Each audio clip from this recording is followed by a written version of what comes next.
एक राजा था, उस राजा को पता लगा कि बराबर में से एक बड़ी सी आर्मी उसके ऊपर अटैक करने वाली है। जब बड़ी आर्मी बराबर वाली अटैक करने वाली थी उस राजा के ऊपर, हालांकि वो राजा किसी को परेशान नहीं करता था, लेकिन जब पता लगा कि एक बड़ी सी आर्मी, उसके पड़ोस वाली आर्मी उसके ऊपर अटैक करेगी और उसका राज्य छीन लेगी, तो उसे बड़ी चिंता हुई। उसने अपने सारे साथियों को बुलाया और बुला करके मीटिंग करी और पूछा, भाई अब हम क्या करें? तो उसने कहा, साहब क्या कर सकते हैं, इतना बड़ा राजा है, हमारे पास बचने का कोई विकल्प नहीं है। बेटे बात समझ में आ रही है, सुनाई दे रही है? तो किसने अटैक किया?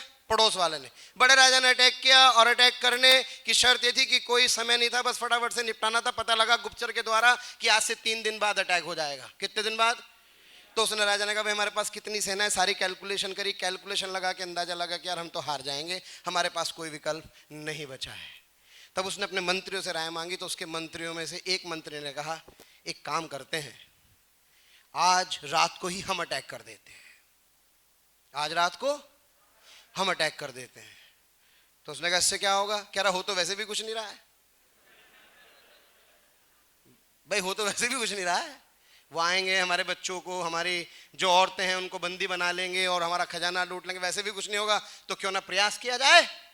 और प्रयास किया जाए प्यारे बच्चों। तो उन्होंने उसकी बात राजा को थोड़ी समझ में आई। उसने कहा, हाँ यार, पराधीन सपने हूं सुख नाही, पराधीनता में कोई सुख नहीं है। तो कह रहा, मैं तो आज रात को ही आक्रमण करूंगा, मुझे तुम्हारी बात समझ में आ रही है। और उसने रात को ही अपनी आर्मी लेकर के चल चुका है। बड़ी फेमस कहानी है, इंग्लिश में अगर आप सर्च करेंगे तो नाम है बर्न द शिप्स। क्या नाम है?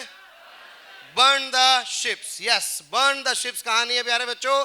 तो हुआ यही, जब रात को वो अपनी आर्मी लेकर के पहुंचा और रात को उसने जैसी अटैक करने की सोची, तो एक राज्य से दूसरे राज्य जाने में बीच में एक पुल पड़ता था, है ना। वैसे आप समुद्र भी कह सकते हैं, एक छोटा सा समुद्र पड़ता था, उस समुद्र को पार करके जाना होता था।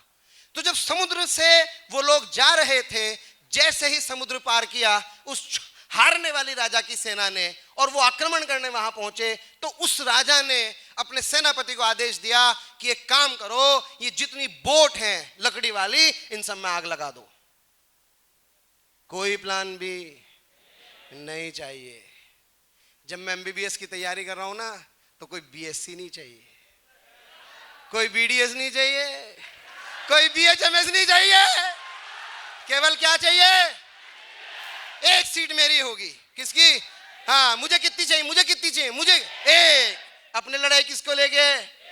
तो उसने कहा, आग लगा दो इन शिप्स के अंदर, और सेनापति को आदेश दिया। और सेनापति ने राजा को कहा, यस सर, क्योंकि राजा पे उसका बड़ा विश्वास था, और उसने शिप्स में आग लगा दी। उसने कहा, या तो मरेंगे या लड़ेंगे, कोई प्लान भी लाइफ में हम लोग नहीं रखेंगे। जैसी ये बात सैनिकों को पता लगी, थोड़ी अफरा तफरी मची, लेकिन सैनिकों को समझ में आ गया कि अब हमारे पास कोई दूसरा विकल्प।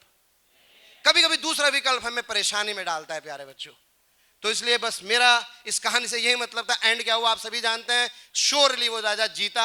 इतिहास इस बात का गवाह है। और वो जीता तो केवल इसलिए जीता कि उसने लाइफ में किसी प्लान बी को शामिल।